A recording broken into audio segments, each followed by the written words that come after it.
The fourth takeaway is bending their reality by anchoring their starting point. Do you know what's the price of a mineral water in Starbucks? It's about $4. And you may think to yourself, wow, would anybody really want to buy mineral water at $4? Well, they may be. However, the truth is this. That mineral water was not there to be sold anyway. It is there to act as an anchor. When people see that a mineral water is $4, they will think to themselves, wow, a coffee and a tea that is priced at $6, $7 is not that expensive after all. That is anchoring.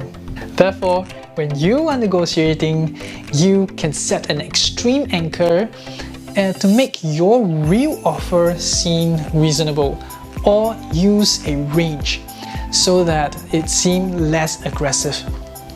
For example, if you were to be offered a job in a certain position in a company, okay, and they were asking, what kind of salary would you like? In your mind, of course, there will be a certain salary in mind, right? Say for example, $120,000 a year. And you don't tell them straight that this is your price. You can give them a range. Okay, say for example, I've done my research and it shows that the range where my position is in these companies are about $140,000 to $180,000 a year. Now, this gets your point across and will get them thinking about it. It may or may not give you that salary. However, more often than not, they will be moved to the range that you have given to them and consider from there. That's how you anchor. The fifth takeaway is to ask calibrated questions. These questions are questions that starts with how or what instead of why. For example, if you're in a negotiation and the person is angry and starts to leave, your first reaction is you may say something like, "Why are you leaving?" Right? Instead of this, we can say something like, "What do you hope to achieve by leaving?" The former sentence or statement that we made sounds like an accusation. However, the latter sounds like a plea for resolution. We want to resolve things peacefully. This is called calibrated questions. It's called calibrated because we calibrate it to ask for help to solve our problems. This will give the other party an illusion of control, and they will more often than not participate in it. Here is a sample list of calibrated questions that you may find useful in your negotiations. What about this is important to you? How can I help to make this better for us? What is it that brought us into this situation? How can we solve this problem? What are we trying to accomplish here? And how am I supposed to do that? The sixth takeaway is find the black swan. In any kind of negotiation, there are a number of information, and we classify this information into 3 categories.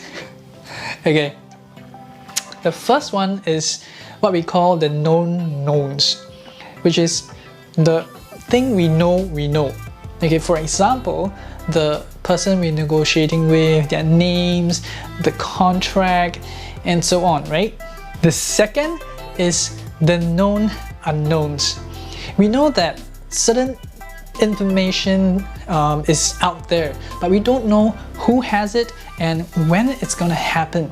The third is the unknown unknowns. These is what Chris calls the black swans. These are the things we don't know. And more often than not, when these kind of information appears, it gives us huge leverage in the negotiation. There's an example in the book about one of Chris' students, who found 2 black swans in his negotiation, and that landed him in his dream job. What happened was, Chris' student was working in the semiconductor division, but he loves the consumer electronics division more and wants to switch over there. He has 2 offers there, but there's a rule in the company to say that if you want to switch, okay, you must have the blessings of your ex-boss. So contacted his ex-boss, but was rejected, saying that staying in the semiconductor division is best for him. However, after probing with calibrated questions, labeling, and summarizing, he was able to find 2 black swans. One is his boss needed someone to help him network and communicate in headquarters. 2, his boss would be up for promotion and needed someone to talk him up to the CEO. With these 2 black swans, Chris' student was able to make the switch because the issue was not whether him being in the semiconductor division or the consumer electronics division, but rather to be in headquarters. And this 2 division happens to be in the headquarters. So these are my 6 greatest takeaways from the book, Never Split the Difference.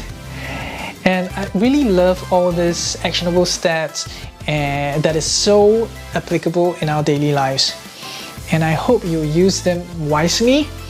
Let me know in the comments below if you have used any of these tactics and how it has worked for you. Okay, I'd love to hear from you. Last but not least, if you like this video, do check out my other videos here where I have shared my learnings and takeaways as well, and hope that they will benefit you in a way or another. I appreciate you and thank you for watching.